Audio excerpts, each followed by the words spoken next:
Poor and weak boy accidentally becomes the leader of the strongest ninja clan.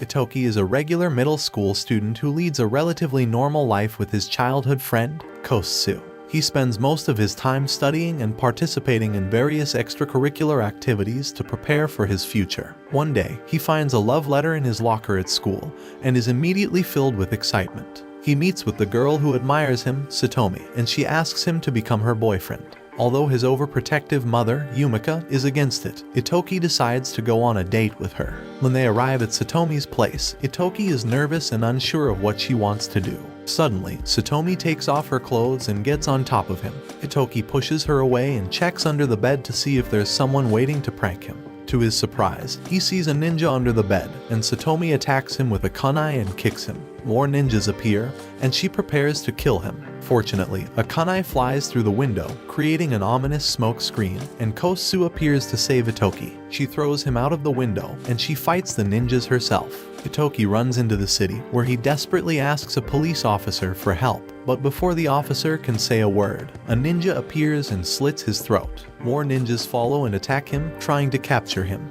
But his uncle, Takasada, arrives, asking him casually how his date went. With a wave of his hand, he commands the officer to stop playing dead. He then gears up and prepares for the fight. Takasada fights the ninjas as fast as he can with his unmatched lightning speed, before taking Itoki back to the car with Kosu.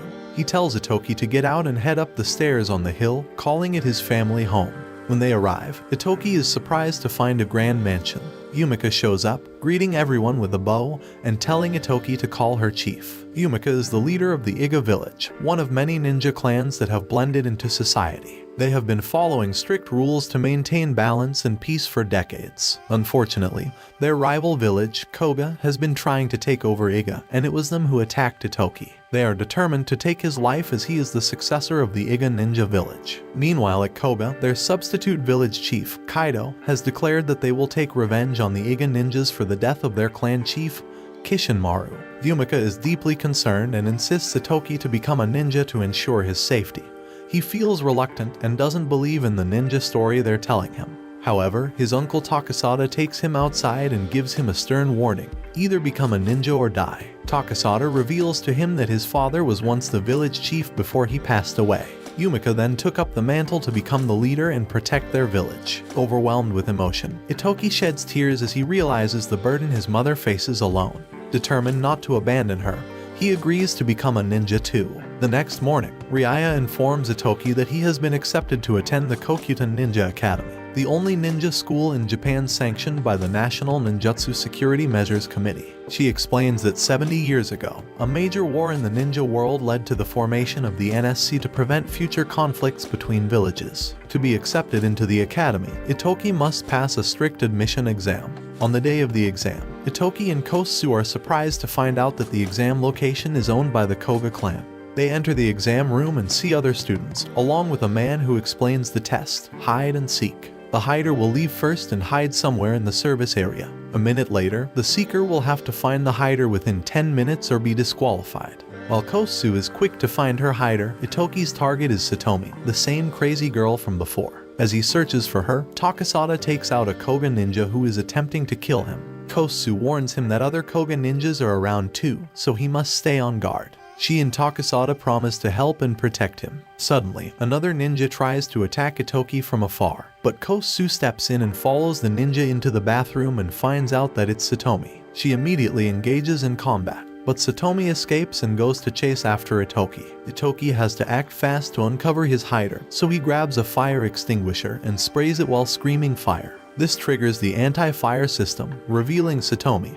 who was attempting to attack him. Satomi continues to charge at Itoki, but Kosu kicks her away. Out of nowhere, the NSC ninja appear and apprehend Satomi, quickly whisking her away. Itoki wants to tag her, but the examiner informs him that time has already run out since he activated the sprinklers. When he is asked why he chose to damage the property instead of finding another way to uncover the optical camouflage, Itoki realizes that he wanted to protect the people and keep them out of danger. He fails the test, but he's still chosen among the students who passed. Meanwhile, Hayato, the captain of NSC, is sent to Koga's clan to inform them that Satomi, Kaido's daughter, has been arrested for attempted murder. Kaido explains that she betrayed the clan a month ago, so that's good news. However, as Hayato leaves, he receives a call about Satomi, who has ended her life. At the Iga's house, Yumika panics when Takasada informs her that Koga has infiltrated the academy, and the NSC, and even their family. Itoki, accompanied by Kosuke, arrives at the Kokyuten Ninja Academy to begin his journey towards becoming a ninja. As soon as he steps off the train, he notices a girl and can't help but stare at her. The girl, Ryoko, notices him and introduces herself. Soon after, Ryoko leaves with her friends, and Itoki bumps into some guys from the Koga clan who seem hostile towards him.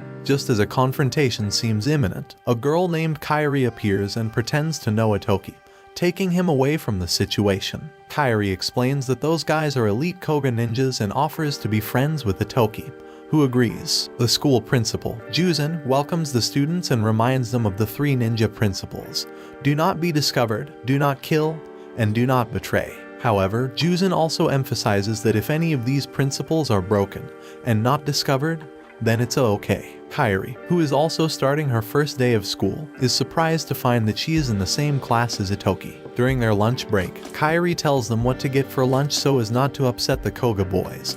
But Itoki is confused and looks over at them, causing one of the Koga members, Himura, to get mad and assume that Itoki is trying to start something.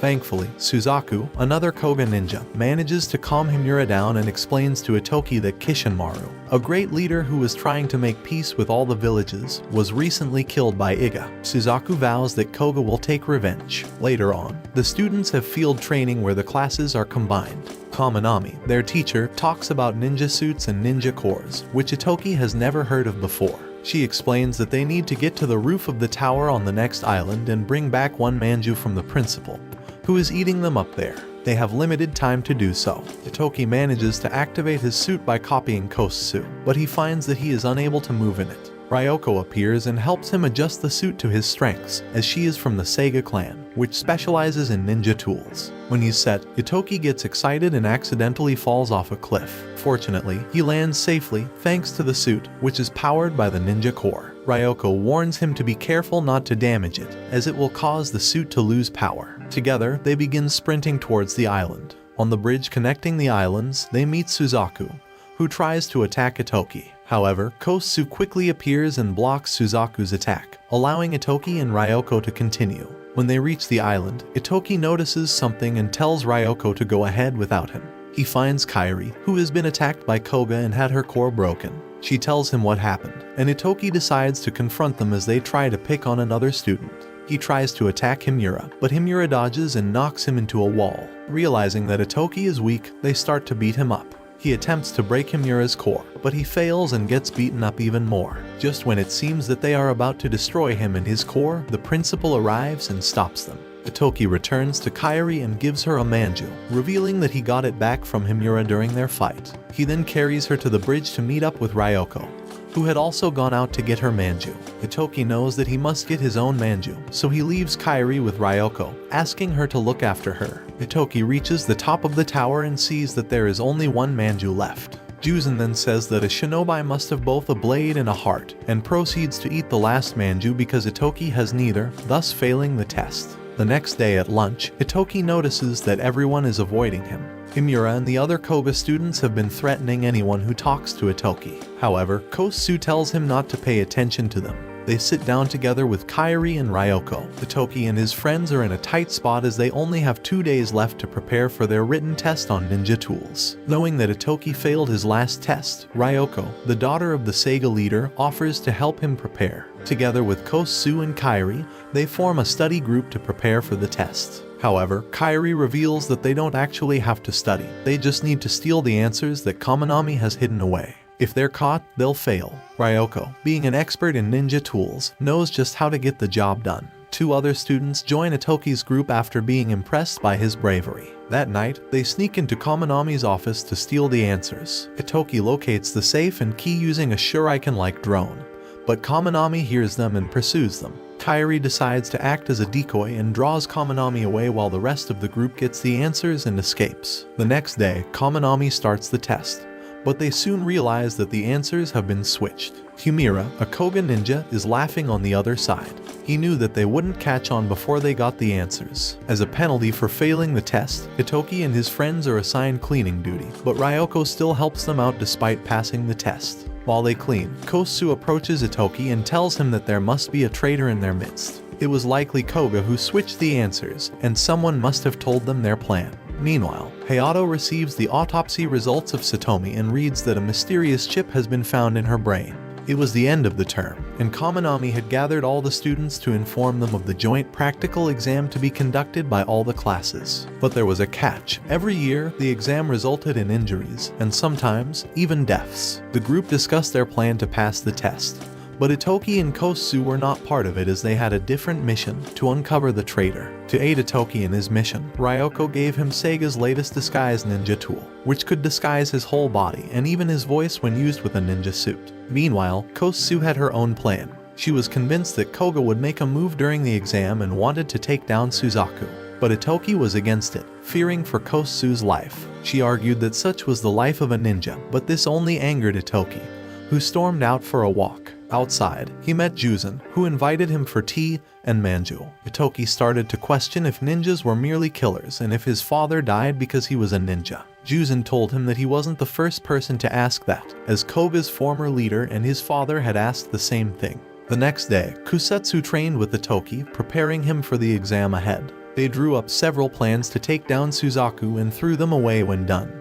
But someone took them out of the trash, leading to the mouse getting caught in the trap. As the exam began, the Koga headed towards Itoki's location, but they were ambushed and knocked unconscious. Turning to the traitor, Itoki and Kusetsu thanked him for his help, as they knew he would give Koga their plan and use it against them.